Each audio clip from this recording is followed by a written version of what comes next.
तो दोस्तों कोटक महिंद्रा बैंक ने अपने क्वार्टर फोर के नंबर को डिस्क्लोज कर दिया है। तो चलिए देखते हैं क्या है क्वार्टर फोर के नंबर्स के अंदर डाटा क्रॉस में दिया गया है।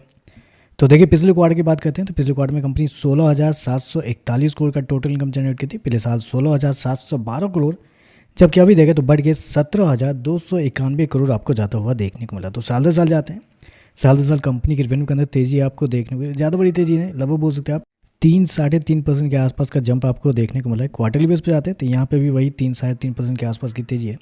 तो कंपनी का रेवेन्यू लगभग 3% के आसपास बढ़ता हुआ देखने को मिला है। इंटरेस्ट इनकम देखते हैं, पिछले क्वार्टर में 13,903 करोड़ जनरेट किए थे, पिछले साल 13,528 करोड़, जबकि अभी देखें तो बढ़ के 14,174 करोड़ आपको देखने को मिला। तो यहाँ पे भी देखते हैं तो यहाँ पे भी वही चीज़ देखने को मिला है। क्वार्टरली बेस पे देखते हैं तो लगभग 2% के आसपास का बढ़ा है, जबकि साल दर साल 5% के आसपास बढ़ते हुए देखने को मिला है। नेट इंटरेस्ट इनकम क्या निकलता है वो देख लेते हैं, यानी कहना है क्या निकलता है। तो पिछले साल कंपनी का जो नेट इंटरेस्ट इनकम था वो था आपका 7,284 करोड़। पिछले क्वार्टर की बात करते हैं तो 7,565 करोड़, जबकि अभी देखें तो कंपनी का नेट इंटरेस्ट इनकम 7,875 करोड़ आपको जाता हुआ देखने को मिला है। तो यहाँ पे भी देखते हैं तो यहाँ पे भी कंपनी के जो नेट इंटरेस्ट इनकम है आपको साल दर साल क्वार्टर क्वार्टर बढ़ते हुए देखने को मिला है।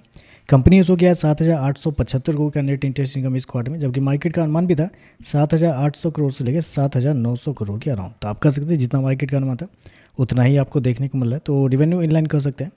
खर्चे की बात कर लेते हैं तो देखिए पिछले क्वार्टर में कंपनी खर्चे 11,361 करोड़, पिछले साल 11,240 करोड़, जबकि अभी देखें तो 11,435 करोड़ आपको देखने को मिला। तो खर्चे भी देखते हैं, खर्चे भी आपको ठीक है, नॉर्मली आपको देखने को मिला है।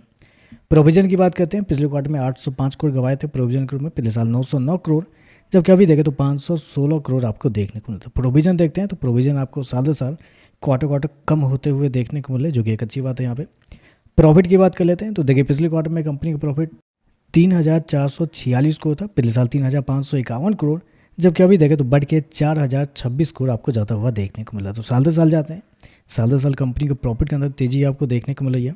लगभग बोल सकते हैं आप 13% के आसपास का जंप है कंपनी के प्रॉफिट के अंदर। साल दर साल क्वार्टरली बेस पे जाते हैं तो यहाँ पे भी एक अच्छी खासी तेजी है, लगभग 17-18% के आसपास का जंप आपको देखने को मिला है। तो प्रॉफिट देखें तो प्रॉफिट आपको अच्छे देखने को मिला है।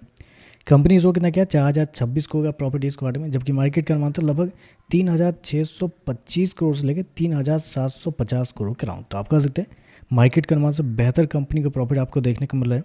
चलिए कंपनी के एनपीए क्या निकलते हैं वो देखते हैं, ईपीएस क्या है वो देखते हैं। तो पिछले क्वार्टर में कंपनी का ईपीएस 3,47 रुपये, पिछले साल 3,57 रुपये, अभी देखते हैं बढ़ के 4 रुपये आपको जाता हुआ देखने को मिल रहा है। और कंपनी के ग्रॉस एनपीए की बात करते हैं तो पिछले साल कंपनी का ग्रॉस एनपीए 1.42% था, अभी देखें तो 1.20 है, जबकि पिछले क्वार्टर में 1.30 के आसपास, जबकि नेट एनपीए देखते हैं तो 0.31 से गिर के 0.25 है, जबकि पिछले क्वार्टर में 0.31 के आसपास।